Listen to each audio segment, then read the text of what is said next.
In the heart of one of the world's biggest carbon emitters, there's also something else taking shape.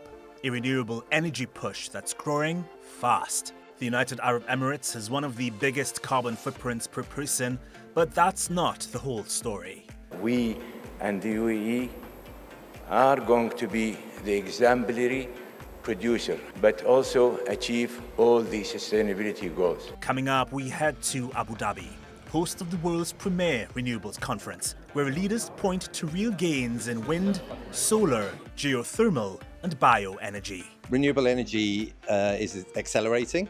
It's actually a real chance to build new economy. But as the transition speeds up, big questions remain about fairness, inequality, and about who's being left behind. How could it be that one or two individuals are worth billions and billions and billions of dollars? We need to find a common ground. Just 2 degrees is on. Now, 1 in 3 jobs in the renewable sectors goes to women. Is the world saying that women are not fit to work in the renewable sector?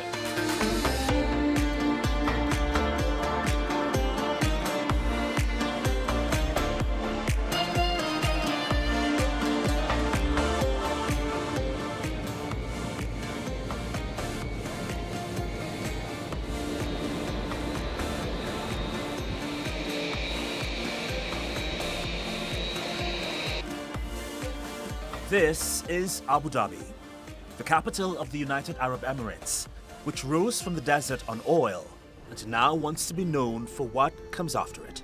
For decades, the UAE's vast petroleum reserves powered rapid growth. Oil revenues built highways, ports, and one of the most striking skylines in the Middle East.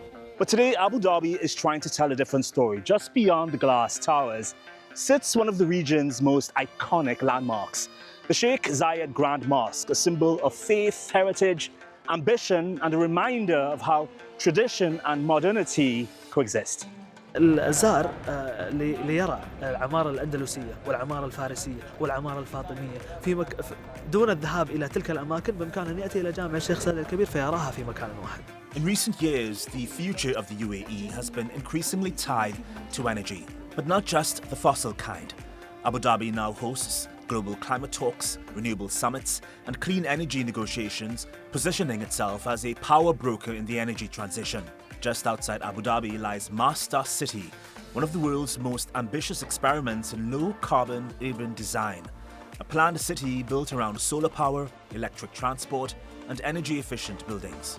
We think sustainability is an addition to your life, not a cost. And that's been a real mindset shift here, because years ago, people thought, oh, no, it's sustainable. I don't want to have to do that. Still, the shift isn't simple. The UAE remains one of the world's major oil producers, and hydrocarbons continue to fund much of the country's development, including its clean energy investments. It's a contradiction the city doesn't shy away from. From oil capital to energy crossroads, Abu Dhabi is trying to shape the next chapter of the global power story, even as the world debates how fast that change can really happen. Abu Dhabi calls itself an energy crossroads, and it is. But the real story is what still pays the bills, because of all the talk of solar, wind, and transition, the UAE is still very much an oil and gas heavyweight. The UAE is one of the world's major crude exporters, shipping roughly 2.75 million barrels of oil a day in the latest annual estimates. And according to the UAE Central Bank, oil production in early to mid-2025 averaged around 2.96 million barrels a day. That's the backbone of the economy, and it helps explain how the country can pour money into clean energy while still expanding parts of its fossil fuel business at the same time. We will be investing in gas from development, from exploration to development to production to distribution to liquefaction, to storage, to regasification. So that's the whole value chain, a one-stop shop for gas. And the money shows up in the numbers. One example, Abu Dhabi National Oil Company, ADNOC, reported around $3.99 billion in net income by the third quarter of 2025, even as global oil prices softened. So yes, renewables are growing, but the oil and gas machine is still throwing off serious cash. And that money still shapes what's politically and economically possible. There is also the climate reality, because the UAE's per-person carbon footprint remains among the highest. in the world. Climate Change Tracker estimates the country emitted around 26 tons of CO2 equivalent per person in 2024, extremely high by global standards. And on broader climate rankings, the country is still rated a low performer overall, with particularly weak scores on emissions and energy use. Ladies and gentlemen, time has come for us to make energy great again. So this is the UAE's balancing act. An economy still powered by oil and gas, and a country racing to build a clean energy future fast enough to stay influential in the next era of global power. Two hands, one big dream. What you gonna do with the life you see? Canvas blank, set your scene. Let it jump out the page like a trampoline. You're a storyteller. I know you must be exhausted. I just have 3 questions for you. I'm just assuming. Okay, maybe this time I was more polite. This is the 16th assembly of the International Renewable Energy Agency, better known as Irena, the intergovernmental body tasked with accelerating the global shift to clean energy. And by the numbers, that shift is already well underway. Irena says the world is now on track to triple renewables by 2030, driven largely by solar, with wind, hydropower, bioenergy, and geothermal filling out the mix. If that happens, it would mean adding roughly as much new electricity in just a few years as today's combined power systems of China, the European Union, and Japan. Of course, many countries are trying to build up their own renewable energy sectors, certainly on the installation side, right, to actually use this technology to generate electricity or other forms of energy. So the goal guiding this assembly is simple, a so-called just and inclusive future based on renewables. That means not just more megawatts, but better grids, resilient supply chains, and financing that reaches the global south. But that's only on paper. A new Irena report shows why. While solar and wind installations continue to surge, job growth in the renewables sector is slowing. And even where jobs do exist, access remains deeply unequal. Your report, correct me if I'm wrong, suggests that 1 in 3 jobs in the renewable sectors goes to women. Is the world saying that women are not fit to work in the renewable sector? When we look at the policy scenarios, which is not included in the report, but it's a different piece of research produced by the ILO, we can see that even by 2030, that situation in terms of new jobs generated will only benefit around 27% of women. And then there's politics. Just days into this summit, the United States announced it would withdraw from Irena as part of a broader exit from international institutions the US president says no longer serve American interests. Irena's Director General pushed back, arguing renewables are not ideology, but smart economics. Others were more blunt. What is your reaction to Trump saying that none of these things, renewables, serve American interests? Well, I mean, first of all, a lot of what is said at the moment is just not true. And we have to keep to a truth-based discussion. We have to talk about facts and real facts. Otherwise, how can we talk about anything, right? So it's really important that we push back against disinformation and false information and false narratives.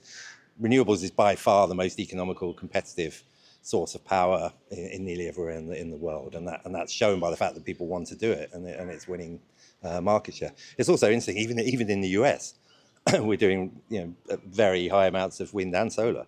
Right? People aren't talking about it as much, but actually we're expecting very healthy years for renewables in the next 3 years in the US as well. And then in terms of COP and the international organizations, I mean, we've seen this before with the US. They didn't ratify Kyoto, even though they signed up for Kyoto, but they didn't ratify it. They came into the Paris Agreement and then left the Paris Agreement and then came back into the Paris Agreement. Now they've left the Paris Agreement again. And so there's a lot of, I think, policy volatility in the US, which doesn't help anyone. But we fully expect the US to come back into these organizations. Beyond diplomacy, there are real-world barriers slowing the transition. High interest rates are driving up the cost of clean energy projects. Supply chains remain fragile, and many power grids built decades ago simply weren't designed to handle large amounts of solar and wind. This is where global ambition collides with reality, because the energy transition isn't just about building faster, but also fairer. And the decisions made now will shape who benefits from clean energy and who's left behind for decades to come. In your opinion, where do we currently stand globally in terms of the rollout of renewables? So where we global stand is we know renewable energy is the best solution, it's the most economic solution, and globally it's going well. It's very clear that we're far away from reaching the tripling targets, for instance. Why? Why? Because we're looking at it globally. What is fantastic is when you're looking into some leading countries, they are by far surpassing the tripling targets, and these are countries that have understood that renewable energy is actually a real chance to build new economy that are centered around renewables, its economic development, its opportunities for industrialization.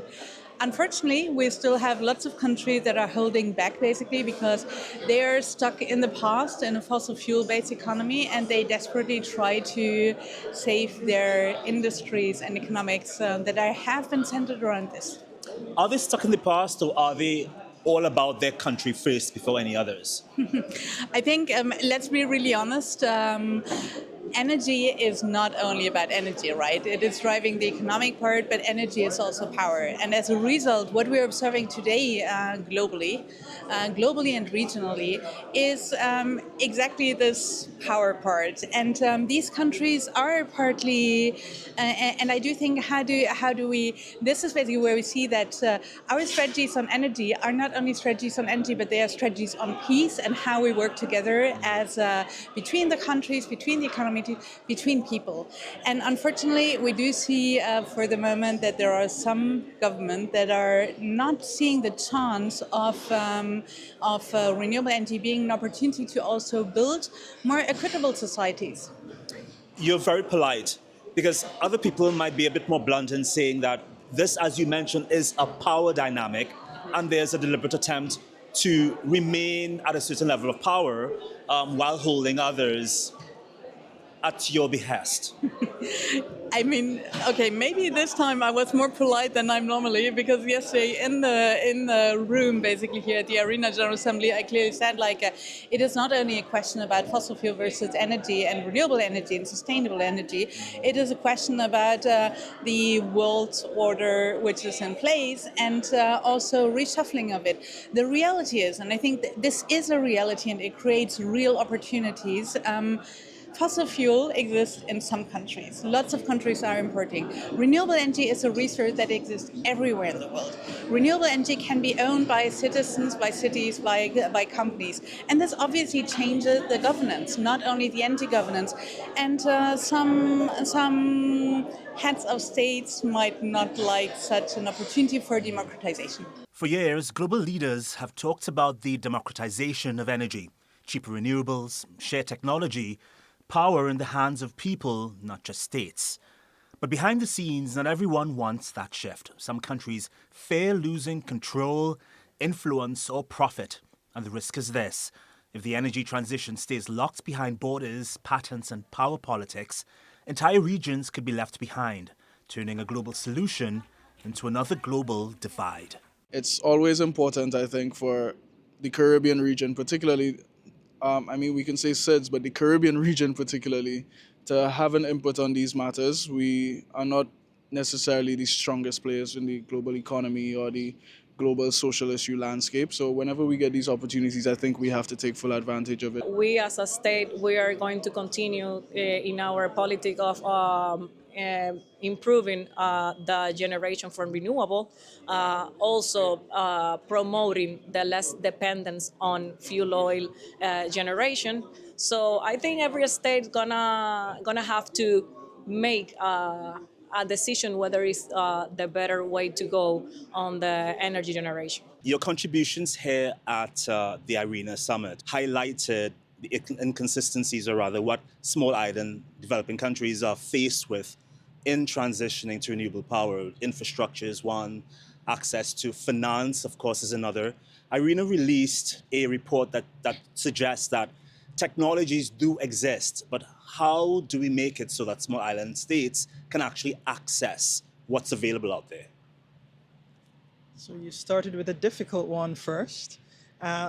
As a small island developing state, Barbados is working with other SIDS within Irena to sensitize the institution to the special needs and vulnerabilities of small island developing states. you would appreciate that many countries around the world are bigger. Certainly a number of the members of Irena are much bigger than Barbados. It's tough for them to conceptualize an island that is 21 miles long and 14 miles wide with just 280,000 people. So part of our job is to get people to try to understand what those vulnerabilities entail, what our challenges are, and it is a process. One delegate here at Irena, he talks about an extractive system that persists today where global north countries take everything they want from global south countries, but the profit really stays in the global north. Would you agree that this colonial system is the reason why many things do not get done in the way they should be done? How could it be that one or two individuals are worth billions and billions and billions of dollars till we are having a conversation about the world's first trillionaire? I frankly can't count that high. So when you look at democratizing economies and making sure that people have enough, it's one planet. So how do we make sure that this limited earth with its limited resources is enough for us all? And I think it's a conversation we must have. Barbados is committed to having it within Irena and wherever we are represented. How do we have this conversation when there are people and organizations and countries that do not want to dismantle this system? So this might be controversial, but I'll say it anyway. You might not want to dismantle the system, but ultimately, if you do not treat to equality, the system is going to dismantle itself. You would be aware, for example, that the US has withdrawn from Irena. So does the world stop spinning because the US has decided to withdraw from a number of international agreements and organizations? No, because I'm here and I'm still breathing. We have to understand that we have value. Yes. And by understanding that we have value, we then have something to say, not just having something to say for saying its sake, but something to say that's critical, that's important. And so we ought not to shy away from meetings such as the Irena Assembly. We ought to show up. We ought to show up in as much as it's going to cost us financially, but we ought to show up in as many of our numbers as possible and have our voices heard. I think once you keep showing up, once you keep consistent with your message, something that PM Malik has done very well, eventually persons are going to listen.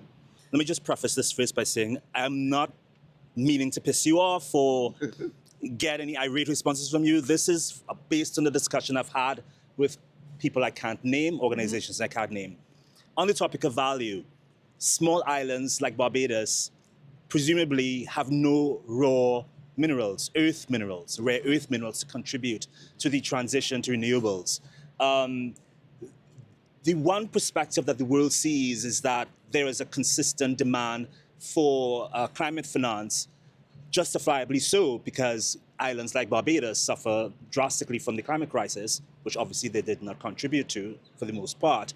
What do you say to those who say there is no value in assisting an island like Barbados and others like it? Nobody is going to recognize your value if you don't understand what your value is to begin with. I believe, and again, I'm subject to correction, PS, this might be controversial, but I think because of our socialization in the Caribbean and in Barbados, that we see everything external to us as having value. So we need to retrain ourselves and our people and our children to understand that value is not just money. The world needs small island developing states because we are the canaries in the coal mine. And if you don't pay attention now to the issues that are affecting us, trust me when I tell you, in the not too distant future, you, the big countries of the world, will have to be treating to them, and it may be too late to find answers. We've all been given this planet as a resource, and we have to be able to make sure that we take care of it as opposed to exploit it. We are all valuable. Every single human being, every single country, every single people group. So it does not matter what your GDP is. It does not matter where your position is in the United Nations or not. What matters is that this planet is inhabited by the human race. And therefore, to answer your question, we're all valuable. We're all important. And it is our responsibility to take care of each other. So by that, I mean those that have, in significant measure, they have a responsibility. But that does not mean that on the opposite side of the coin, that those that may not have as much adopt a mentality whereby we just stay together because we all have something to offer. One country may be able to be resourceful in one way and another country is resourceful in another way. The question is, how do we make living on this planet better for all? We see more and more when it comes to finance and assisting global south countries, there are lots of market-based policies that are taking place. I was speaking to the Barbados delegation about value. You have countries in Africa which have 40% of the world's raw materials. There is value for them in negotiating with wealthier countries. But small islands don't necessarily have raw materials. They actually come from the perspective that they need aid more than anything else because they're hit so hard by climate disasters. So if one country, a group of countries, don't necessarily add value to an equation with a wealthy country, how exactly do we facilitate helping that poorer country transition? We are supporting the small island with our program or Lighthouse Initiative. And if you look to the installed renewable capacity, we see this already new record year after year. Naturally, it's complex because sometimes the small islands, because of their size, cannot ensure the bankability of the project. So sometimes in certain reality, you can work just with a self-standing grid or mini grids. But we have demonstrated in Dominica, for example, that we have been able to leverage with different subjects and starting a geothermal plant in Dominica that was a dream already from 30 years or 40 years. Yesterday, one of the panels I was looking at, a delegate from Africa talked about the importance of the type of collaboration that was needed. And he stressed that he hoped that Irena would not facilitate a mercantilist type of collaboration where, the global north extracts everything they want from global south countries, but they keep the profit. I mean, how does Irena prevent this old colonial system from continuing? Without entering in defining what kind of system it was, I think that it's evident that we as Irena now is a few years that we are insisting on this. Now we are starting to be successful. That's when we talk about strategic mineral or rare earth, what is important is that the manufacturing of the mineral will happen in the place where the mineral are extracted. Beautiful. So that the added value may remain in the country. Jobs and wealth. Yes, and not just let treat the mineral as a raw material. This has been, I think, something that should have been planned differently. And in our financial platform, that's called ETAF, the Energy Transition Facility Financing Platform, we have a window for a project of the manufacturing of mineral in this part of the world. We hope that we are just receiving projects and we can change the mood and make sure that it's possible to do the manufacturing also in Africa or in Southeast Asia or in the other country that are rich of mineral or rare earth. Irena says it's continuing to work closely with small island states, while also adjusting plans to reflect shifting levels of engagement from major economies, including the US. And as attention turns to COP31 in Turkey later this year, Turkish delegates say they're confident lessons from past summits can still be applied. Turkey is balancing its use of fossil fuels with its increasing renewable power. With COP31 coming up, Turkey is going to receive a lot of criticism for its use of fossil fuels. However, not many people are aware of plants like the Karapınar Solar Power Project, which is massive and provides for about 2 million people. What would you say to people who instantly criticize Turkey's use of fossil fuels? Turkey will respond throughout the year with sharing the information about what it has, what it plans. I mean, what we have is, yeah, I mean, we have strong sourcing from fossil fuels, but we have already been developing our sourcing from renewables. Turkey, as of today, has 15 gigawatts of wind, 25 gigawatts of solar, and 33 gigawatts of hydro, supplying the electricity consumption in Turkey, which accounts to 43% of our electricity consumption per year, which is huge when you compare with some developed countries. Turkey already surpassed sourcing from renewables. 1/3 of the total installed capacity is now wind and solar, excluding the hydro. And if you add hydro, more than half of the capacity is renewables. Of course, we still have the thermal power plants operating, and we still support them by other means. And we do need most of them as well, because the demand is growing in Turkey. It's a developing country, and every year we're adding another 5 to 10 terawatt hours of electricity demand. We need to explain this, and we need to share this information to the stakeholders throughout the world. People will understand that Turkey has a clear target, a solid target for the future.